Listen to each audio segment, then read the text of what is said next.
Assalamualaikum everyone, this is me Muskan, and today I will give you guys an overview on the femur bone of the horse and also some comparative anatomy about it. The femur bone, also called as stylobodium, and basically considered in long bone category because this is a single bony element in the thigh region. So first of all, we're going to talk about the structure of the femur bone. So it is a long bone. It has two extremities, the proximal extremity and the distal extremity, and it has a shaft. The proximal extremity, it will articulate with the acetabulum of the os coccyx, and the distal extremity, it will articulate with the fibula and the tibia bone. Okay. First of all, we're going to talk about the proximal extremity. At the proximal extremity, you can see here the round, smooth shape like projection, which is called as the head of the femur, and it will articulate with the acetabulum.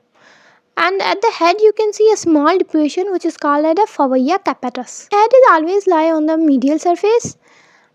And now further we move on the lateral aspect. In the lateral aspect, you can see here the greater trochanter is present. The trochanter is divided into cranial and the caudal part by the inferior trochlea, and here the insertion of the muscles called the gluteal round muscle and the gluteal accessory muscles. Now we further move on the caudal aspect. Caudal aspect, here you can see the trochanteric fossa and the trochanteric crest. In the trochanteric fossa, here the insertion of the muscles called as the obturator muscles.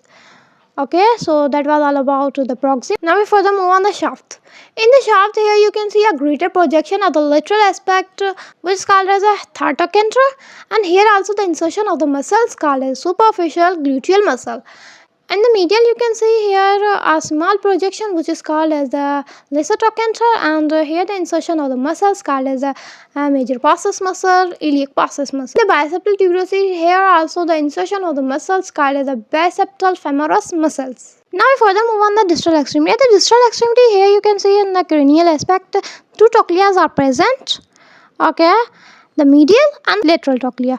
Okay, now here you can see two tuberosities are present on the trochlea. Do you know about horse can sleep while standing? Can sleep because the patella got articulation with the trochleas, and whenever it moves above the trochleas to the tuberosity, it got locked and no further movement of the femur bone. Caudal surface. In the caudal surface, here you can see two condyles are present, the lateral condyle and the medial condyle, and also presents two epicondyles, the lateral epicondyle and the medial epicondyle. Between the condyles are intercondylar fossa, lateral condyle. In the lateral condyle, here you can see two fossas are present, extensor fossa and the popliteal fossa. At the extensor fossa, here the insertion of the muscles called as the digital extensor muscles, and at the popliteal fossa, here the insertion of popliteal muscles. There are supracondylar fossa and supracondylar crest, and the supracondylar tuberosity is present. The supracondylar fossa, here the insertion of the muscles called as the superficial flexor muscles. At the supracondylar tuberosity, here the insertion of the head of the gastrocnemius muscle. That was all about the femur bone. Now we're going to discuss about the myology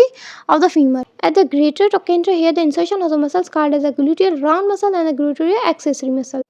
At the third trochanter, here also the insertion of the muscles called as the superficial gluteal muscles, and the lesser trochanter, here also the insertion of the muscles called as the iliac psoas muscles and the psoas major muscles. At the trochanteric fossa, here also the insertion of the obturator muscles. At the supracondylar fossa, here also the insertion of the muscles called as the digital flexor muscle. At the extensor fossa, here also the insertion of the extensor muscles. Now we further move on the popliteal fossa, here also the insertion of the muscles called as the popliteal muscle. Okay, so that was all about the femur bone of the horse, its myology. Now we compare it with the ox. Now here we have the femur of the ox. Here you can see no third trochanter is present.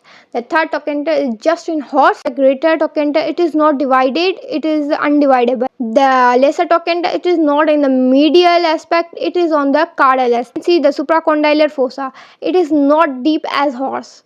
Okay, and here at the trochleas, no presence of the tuberosities. Here no tuberosities are present. This is the femur of the ox. So that was all about the femur bone and the myology comparison.